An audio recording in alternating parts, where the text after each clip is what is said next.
ദിനേന കുളിക്കുന്നവരാണ് നമ്മൾ.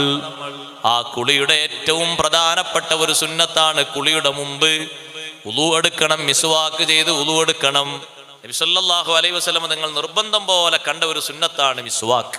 അഷ്റഫുൽ ഖൽഖ് സല്ലല്ലാഹു അലൈഹി വസല്ലം നിങ്ങളുടെ സുന്നത്ത് എന്ന നിലക്ക് കുളിയുടെ മുമ്പ് ഒരു കാമിലായ വുളു എടുക്കുക. എത്രത്തോളം പണ്ഡിതന്മാര് പഠിപ്പിച്ചു, കുളിക്ക് ഇടയിൽ ആ വുളു മുറിഞ്ഞു പോയാൽ വീണ്ടും അത് പുതുക്കിയെടുക്കൽ സുന്നത്തുണ്ട്. അത്രയും മുഅക്കദായ സുന്നത്തായ വുളു ആണ് കുളിയുടെ മുമ്പുള്ള വുളു. നമ്മൾ ആൾക്കാരൊക്കെ കുളിച്ചു കഴിഞ്ഞിട്ട് പിന്നെ പോയി വുളു എടുക്കണ കാണാം. അങ്ങനല്ല വേണ്ടത്. ആദ്യം വുളു എടുക്കുക, മിസ്വാക്കൊക്കെ ചെയ്തിട്ട് നല്ലൊരു വുളു. വുളുവിന്റെ ശേഷമാണ് കുളി വേണ്ടത്.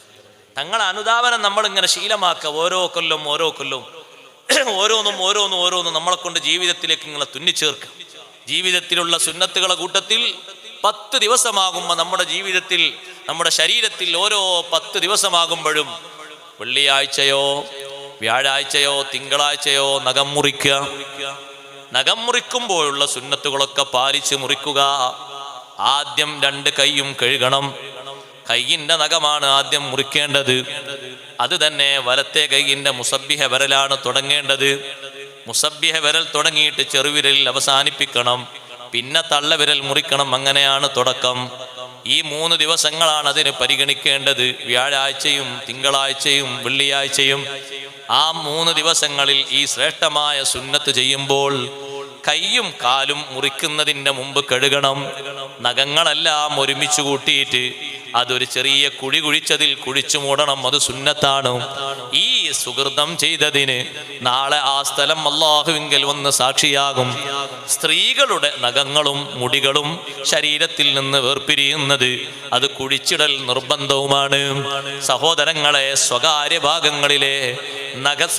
ഭാഗങ്ങളിലെ മുടികൾ അതും ശരീരത്തിൽ നിന്ന് നീക്കേണ്ടതാണ്.